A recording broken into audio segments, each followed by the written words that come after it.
Morning. Thank you. Thank you. Well, if you had told me a couple of years ago that I'd be speaking on stage after Sir Bob Geldof, I would have kept more of these bracelets.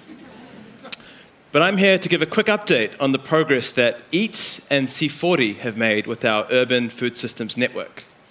But first, a reminder, why cities?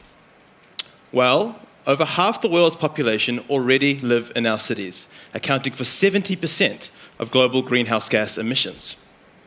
And by 2030, we expect an additional 1 billion people to be living in our cities. We need to ensure that this next billion has access to affordable, healthy, and sustainable food. And as many have discussed here, recent events have underlined how some governments are procrastinating when it comes to tackling major threats to our planet. Meanwhile, cities are taking action. And this increasingly applies to food. Mayors from all around the world are prioritizing the urban food agenda, providing their citizens with good quality diets and taking an interest in how and where that food is made. And such leadership is being recognized on the international stage. Last September, EAT held an event at the UN headquarters in New York during the high-level week.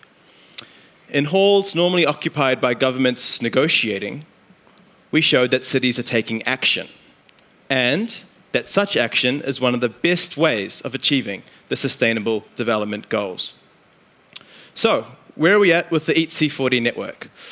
Well, since the network was launched on this stage 12 months ago, it has doubled in size. We have now connected 36 cities from all over the world. And it's with great pleasure to say that these cities are with us here at the Stockholm Food Forum. If you're from one of our great cities, can you please raise your hand and give us a big wave? Great to see you all. Each of these cities is putting in place an urban food action plan that will both improve health outcomes and reduce emissions. Through the network, cities are piloting projects and learning from one another. There are numerous inspiring examples to share.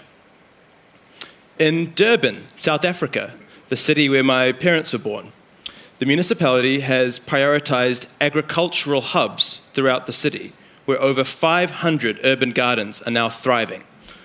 I'm sure Ron Finley will be impressed.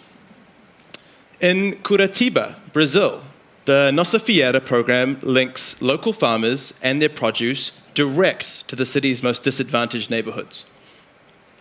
And after one of our network meetings where London presented their social supermarkets, Toronto got inspired. Toronto has since put in place their own social supermarkets, which sell food that would have otherwise have gone to waste at discounted rates.